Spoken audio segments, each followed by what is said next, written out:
अस्सलाम वालेकुम, मैं नुमान, आप देख रहे हैं द टेकहॉज, जिसके अंदर हम लोग डिस्कस करते हैं पाकिस्तान और दुनिया भर से आने वाली टेक न्यूज़ और अपडेट्स को। फर्स्ट ऑफ ऑल तो आप सब लोगों को यार रमज़ान मुबारक। और आई एम रियली सॉरी कि कल जो हमारा द टेकहॉज था वो नहीं आया, क्योंकि मैं कल अपना जो एक पूरा स्केड्यूल है वो लेके चल रहा था, लेकिन फिर मुझे बैंक जाना पड़ गया और भाई उधर मैं काफ़ी ज़्यादा लेट हो गया। इस वजह से कल मेरे पास वीडियो पड़ी हुई थी Realme C25 की रिव्यू वाली, तो उसको मैंने पोस्ट कर दिया। एक चीज़ उसके बारे में मैं क्लियर कर दूँ, वो जो स्मार्टफोन है वो डेफिनेटली ओवर प्राइस है, लेकिन उस वीडियो के एंड के ऊपर भी मैंने कहा था कि किसी भी स्मार्टफोन को हम लोग दो तरीकों के साथ जज कर रहे होते हैं। एक तरीका तो ये होता है कि उसको उसकी प्राइस के अकॉर्डिंगली जज कर लिया जाए, कौन सी उसके अंदर अच्छी चीज़ें कौन सी बुरी चीज़ें। उसके अनबॉक्सिंग वाली वीडियो के अंदर भी मैंने कहा था कि वो थोड़ा सा ओवर प्राइस है।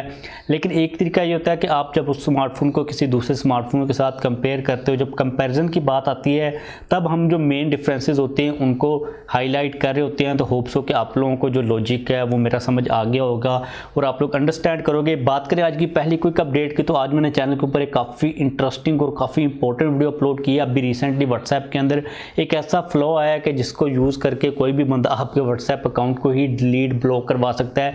वीडियो अगर आप लोगों ने अभी तक नहीं देखी तो लाजमी तौर पर चेकआउट करें। और मैंने दोपहर को अपलोड की थी और आप लोगों को नोटिफिकेशन तो आते नहीं हैं, तो यार नोटिफिकेशन का मसला पता नहीं कब सोल्व होगा, लेकिन आप लोग एक दफ़ा अनप्रेस करके नोटिफिकेशन आइकन को दोबारा से प्रेस करके ऑल के ऊपर दबा लें तो मे बी ये वाला मसला सोल्व हो जाए। बात करें आज की पहली अपडेट की, जो कि अगेन व्हाट्सएप के रिलेटेड आ रही है। तो भाई व्हाट्सएप ने अभी रिसेंटली रमज़ान के रिलेटेड जो स्टिकर पैक है वो रिलीज़ कर दिया, वो काफ़ी इंटरेस्टिंग और आप लोगों को अट्रैक्टिव टाइप के जो रमज़ान के रिलेटेड स्टिकर्स हैं वो देखने को मिल जाएंगे। आप लोगों को मैं लिंक नीचे प्रोवाइड कर दूँगा, आप लोग इस लिंक ऊपर जाकर इसको डेफिनेटली डाउनलोड करके यूज़ वगैरह कर सकते हो। बात करें अगली अपडेट की, जो कि काफ़ी बड़ी है एप्पल के रिलेटेड। तो भाई 20 अप्रैल को एप्पल का एक इवेंट होने वाला है, जिसकी जो टैगलाइन है वो है स्प्रिंग लोडेड। अब इसके अंदर एक्सपेक्टेडली एप्पल अपने जो है ना आईपैड उनको इंट्रोड्यूस करवाएगा, क्योंकि अगर हम लोग एप्पल के इस लोगो के ऊपर देखते हैं, जो एनिमेशन टाइप का जो इलिस्ट्रेशन है उसके अंदर जो एप्पल पेंसिल से हम लोग चीज़ें ड्रा करते हैं उस टाइप का हमें डिज़ाइन देखने को मिल रहा है। तो उम्मीद की जा रही है कि मे बी एप्पल की कोई नई पेंसिल आएगी या फिर आईपैड आएगा। इसके अलावा जो एयरपोर्ट्स 3 हैं वो भी आ सकते हैं, और जो एप्पल के एयर टैग्स हैं जिनका हम लोग काफ़ी देर से वेट करें वो भी हमें देखने को मिल सकते हैं। तो let's see Apple 24 of March को कौन कौन सी नई चीज़ों को इंट्रोड्यूस करवाता है। इसके बाद अगली अपडेट आ रही है, ये भी काफ़ी इंटरेस्टिंग है। क्लब हाउस एप्लीकेशन के बारे में भी आप लोगों ने सुना हो, हम लोगों ने द टेक शो के अंदर ही उसको एक दो दफ़ा कवर किया, लेकिन आप लोग मैं दोबारा से बता देता हूँ। क्लब हाउस एक बेसिकली एप्लीकेशन है जो कि अभी तक के लिए सिर्फ एप्पल के ऐप स्टोर के ऊपर ही मौजूद है। उसके अंदर आप लोग चैट वगैरह कर सकते हो लोगों के साथ ग्रुप्स वगैरह के अंदर, और सिर्फ आप लोग जो ऑडियो मैसेजेस होते हैं, वॉइस नोट्स होते हैं, उनको यूज़ कर सकते हो। और इस एप्लीकेशन को यूज़ करने के लिए आपके पास इनवाइट होना चाहिए, मतलब कि कोई बंदा जो कि इस एप्लीकेशन को पहले से यूज़ करा वो अगर आपको इनवाइट करता तो तभी आप लोग इसको यूज़ कर सकते हो। और इलोन मस्क टाइप और मार्क जकरबर्ग भी इसको यूज़ करते हैं, तो तब से ये वाली एप्लीकेशन काफ़ी ज़्यादा फेमस चल रही थी। और इसका जो एंड्रॉयड वर्जन है वो आने वाला, आज की न्यूज़ यही है कि इसका जो एंड्रॉयड वर्जन है वो आएगा। वैसे एशिया के अंदर अभी तक ये वाली एप्लीकेशन इतनी कोई ज़्यादा फेमस नहीं चल रही, लेकिन देखते हैं कि जब इसका एंड्रॉयड वर्जन आएगा तो इसको रिस्पॉन्स किस किस्म का देखने को मिलता है। इसके बाद जो अगली अपडेट आ रही है ये काफ़ी इंपॉर्टेंट है। तो आप लोगों को पता है कि स्मार्टफोन्स के अंदर जो बैटरीज होती हैं भाई वो सबसे पहले ख़राब होती हैं, उनके अंदर में डिग्रेडेशन देखने को मिल जाती है, वो काफ़ी ओवर हीट होती हैं, उनके अंदर आग वगैरह भी लग जाती है। तो अभी रिसेंटली रशिया के अंदर कुछ साइंटिस्ट ने कुछ बैटरीज़ की ऐसी टेक्नोलॉजी को इन्वेंट कर लिया हुआ है जिसके अंदर पॉलीमर टाइप का उन लोगों ने कोई मटेरियल यूज़ किया है। अब हम लोग इसकी जो केमिस्ट्री है उसके अंदर नहीं जाएंगे, लेकिन उन लोगों ने जो क्लेम्स किए हैं वो काफ़ी ज़्यादा इंटरेस्टिंग। उन लोगों ने कहा है कि ये वाली जो बैटरी की टेक्नोलॉजी है इस वक्त हमें जो स्मार्टफोन्स के अंदर यहाँ पे डिफरेंट जो लिथियम आयन बैटरीज मिल रही हैं उनके कंपैरेटिवली ये बैटरी की टेक्नोलॉजी 10% ज़्यादा तेज़ी के साथ चार्ज हो जाएगी। मतलब आज की डेट के अंदर जो स्मार्टफोन कंपनीज जुगाड़ लगाकर फास्ट चार्जिंग दे रही हैं वो नहीं, नॉर्मल एक बैटरी 10% ज़्यादा तेज़ी के साथ चार्ज होगी। और इसके अंदर जो इश्यूज़ होते हैं हीटिंग वाले, डिग्रेडेशन वाले, वो भी इतने ज़्यादा देखने को नहीं मिलेंगे। तो लेट्स सी कि ये वाली जो बैटरीज होती हैं ये कितनी ज़्यादा कमर्शियली फिजिबल होती हैं और क्या हम लोग इनको प्रैक्टिकली यूज़ कर सकते हैं या फिर नहीं कर सकते, क्योंकि ये नहीं हो सकता कि बैटरी की जो प्राइस हो वो उसकी जो प्रोडक्शन कॉस्ट हो उसके अंदर जो मटेरियल यूज़ किया जा रहा है वो इतना ज़्यादा एक्सपेंसिव हो कि हमारी जो डिवाइसेस हैं उनके अंदर उनको लगाना ही पॉसिबल ना रहे। तो ये चीज़ काफ़ी ज़्यादा इंपॉर्टेंट होगी। लेकिन ओवरऑल जो टेक्नोलॉजी है, जो क्लेम्स किए जा रहे हैं वो तो काफ़ी ज़्यादा इंटरेस्टिंग और काफ़ी अट्रैक्टिव लग रहे हैं।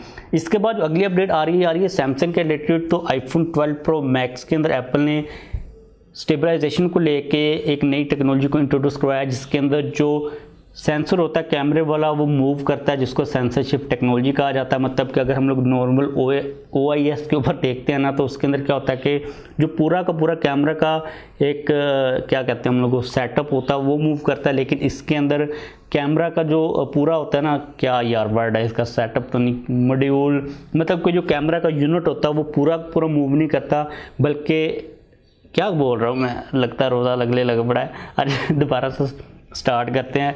जो नॉर्मल हमें ऑप्टिकल इमेज स्टेबलाइजेशन मिलती है उसके अंदर क्या होता है कि कैमरा का पूरा जो यूनिट होता है ना वो मूव करता है जब हमारा हाथ वगैरह हिलता है, लेकिन एप्पल ने जो टेक्नोलॉजी यूज़ की है उसके अंदर पूरा यूनिट मूव नहीं करता, बल्कि जो पीछे मेन सेंसर लगा हुआ होता है ना, जिसने इमेज को कैप्चर करना होता है या फिर वीडियो को, वो मूव कर रहा होता है, जो कि ऑप्टिकल इमेज स्टेबलाइजेशन से काफ़ी अच्छा है। इसलिए सैमसंग अब क्या करने वाला है कि मे बी S22 अल्ट्रा वगैरह के अंदर या फिर किसी भी फ़ोन के अंदर इस सेंसरशिप टेक्नोलॉजी को यूज़ करे और अपनी जो क्वालिटी उसको इम्प्रूव करने की कोशिश करे। तो लेट्स सी के सैमसंग क्या करता है, इस टेक्नोलॉजी को यूज़ करता है या फिर नहीं करता। इसके बाद जो अगली अपडेट आ रही है ये आ रही है Realme 8i के रिलेटेड। तो अभी रिसेंटली चाइना के अंदर कोई Realme का मिस्टीरियस स्मार्टफोन इधर उधर लिस्ट वगैरह हो रहा है, रजिस्टर वगैरह हो रहा है, जिसके बारे में कहा जा रहा है कि ये Realme 8i हो सकता है और इसके अंदर हमें Dimensity 1100 का प्रोसेसर देखने को मिल जाएगा।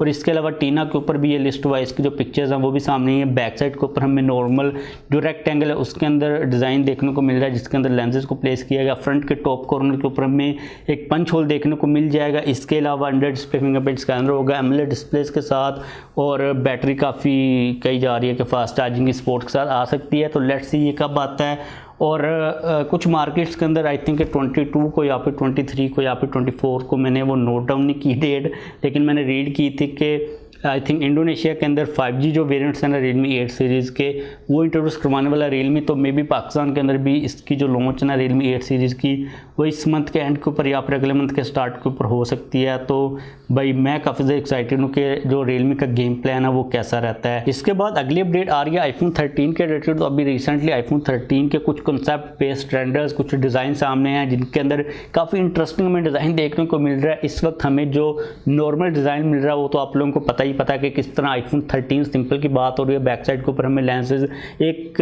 एक लाइन टाइप के अरेंजमेंट के अंदर देखने को मिलते हैं, लेकिन इस डिज़ाइन के अंदर जो कंसेप्ट के ऊपर बेस्ड है, इसके अंदर हमें जो लेंसेज होंगे कैमरा के मॉड्यूल के अंदर वो डायगोनली प्लेस्ड देखने को मिल जाएंगे।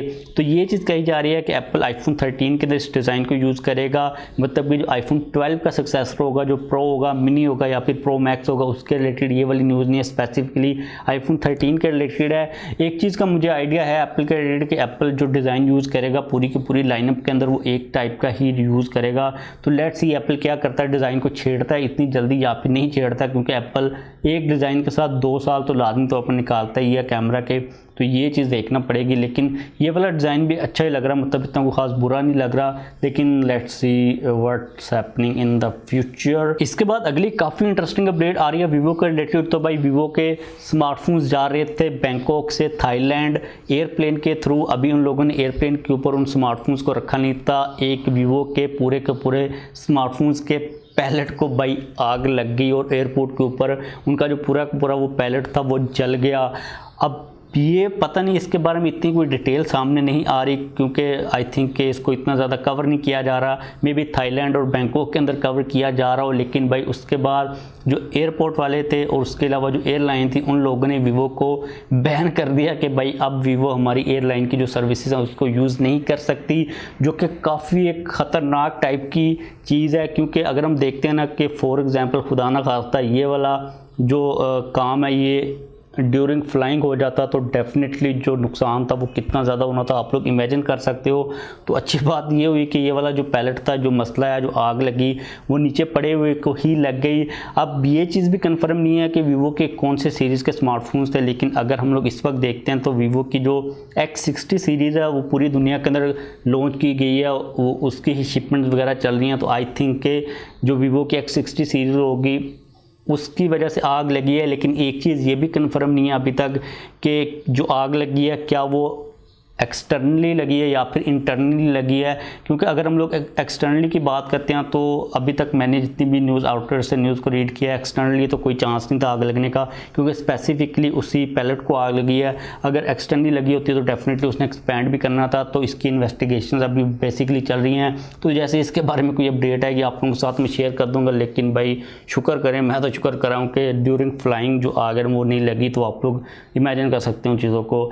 इसके बाद अगली काफ़ी हमारी एक अच्छी न्यूज़ आ रही है, हम लोग मूव करते हैं पॉजिटिव न्यूज़ के ऊपर OnePlus 9 सीरीज़ के रिलेटेड। तो ये चीज़ कही जा रही है कि OnePlus 9 सीरीज़ पाकिस्तान के अंदर ऑफिशियली तौर पर आ रही है यूनाइटेड मोबाइल्स के साथ कोलैबोरेशन करके। आप लोगों को मैंने पहले भी बताया था कि यूनाइटेड मोबाइल्स जो कि डिस्ट्रीब्यूटर है पाकिस्तान के अंदर, वो OnePlus को लेके आने लगे हैं या फिर OnePlus ने उनको हायर किया है, लेकिन इनका आपस में जो कॉन्ट्रैक्ट है वो हो चुका हुआ है। तो अभी ये चीज़ रिपोर्ट की जा रही है कि OnePlus 9 सीरीज़ बहुत जल्द पाकिस्तान के अंदर आप लोगों को ऑफिशियली तौर पर लॉन्च होती हुई नज़र आ जाएगी। एक चीज़ आप लोगों को मैं क्लियर कर दूँ OnePlus के स्मार्टफोन्स के रिलेटेड या फिर OnePlus 9 के रिलेटेड कि इनके जो स्मार्टफोन्स होते हैं ये प्रीमियम होते हैं काफ़ी ज़्यादा, मतलब जिस तरह Xiaomi इतना एग्रेसिव चल रहा होता है उस रेंज के दिन के स्मार्टफोन बिल्कुल भी नहीं होते। ये अगर हम लोग देख लेते हैं OnePlus 9 सीरीज़ की एक्सपेक्टेड प्राइस के ऊपर, तो ये 1.5 लाख से लेके 1,60,70,000 तक बन रही है, मतलब कि उतनी ही प्राइस बन रही है जितनी सैमसंग या फिर आईफोन की होती है। तो अगर आप लोग उम्मीद लगा कर बैठे हो कि ये सस्ते होंगे या फिर आप लोग अगर वेट कर रहे हो, तो आप लोगों को अपना जो बजट है वो इतना रखना चाहिए।